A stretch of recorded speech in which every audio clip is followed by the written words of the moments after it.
पूर्व के तिसगांव नाका क्षेत्र में एक चौंकाने वाली घटना सामने आई है। अर्नव खैरे नाम के एक कॉलेज छात्र ने आत्महत्या कर ली। जानकारी के अनुसार मुलुंड में कॉलेज के लिए जाते समय ट्रेन में धक्का लगने की घटना को लेकर हिंदी मराठी बोलने पर वाद हुआ। बताया जाता है कि इस वाद से 4 से 5 लोगों ने अर्नव खैरे की बेरहमी से पिटाई की थी। इस मारपीट के बाद मानसिक तनाव में आए अर्नव खा घटना घडली माझा मुलगा नेहमीप्रमाणे कॉलेजला निघाला। सकाळी ट्रेनमध्ये बसून जात असताना त्याला ट्रेनमध्ये धक्काबुक्की लागत होती। तर समोर त्याचा एक हिंदी भाषिक होता। आता तो कुठला होता ते मी असं सांगू शकत नाही की तो यूपीचाच होता की कुठला होता। तो समजून गेला असेल त्याच्या कदाचित राहणीमानावरून, म्हणून तो बोलला की तो हिंदी भाषिक मुलगा होता। आणि त्याला मी सांगितलं माझ्यावर धक्का येतोय, म्हणून तो त्याला हिंदीतून त्यांनी सांगितलं की भाई थोडा आगे धक्का दो, मेरे ऊपर धक्का आ रहा है। तर त्याच्या बाकीचे प्रवासी होते त्यांनी डायरेक्ट त्याच्या कानाखाली मारला आणि पहिल्यांदा मारला आणि त्याला सांगितलं की तुला मराठी बोलता येत नाही का, मराठी बोलायची लाज वाटते काय। आणि त्याला अजून माझा मुलगा घाबरत मला हे सांगत होता की तुला मराठी बोलायला लाज वाटते का। आणि मी त्याला परत विचारलं की तुला काय भरपूर मारलं का।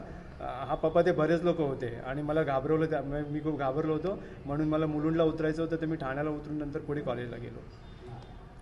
काय म्हणजे आत्महत्या कशी केली?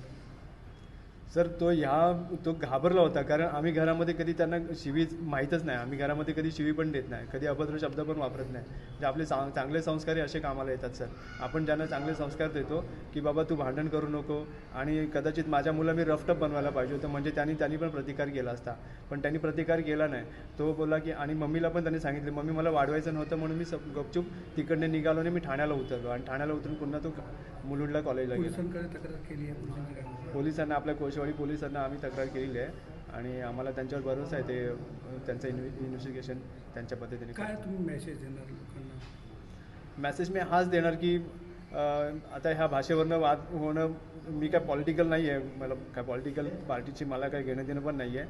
फक्त एवढंच सांगेन की असले प्रकार पुन्हा घडू नयेत, बस मला एवढंच बोलायचं आहे। माझा मुलगा ते गेला, माझा मुलगा परत आता येणार नाही आहे, पण असल्या वादातून असले प्रकार पुन्हा घडू नयेत आणि पुढचे असेच प्रकार घडत असतील तर ते वाचावेत, इतर लोकांचे प्राण वाचावेत, एवढीच माझी।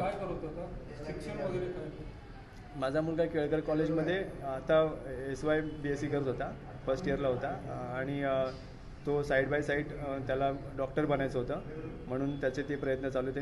नीटची एक्झामसाठीचे प्रिपरेशन चालू होती त्याची, त्याला डॉक्टर बनण्याचं स्वप्न होतं त्याचं। कशी आत्महत्या केली, काय केलं?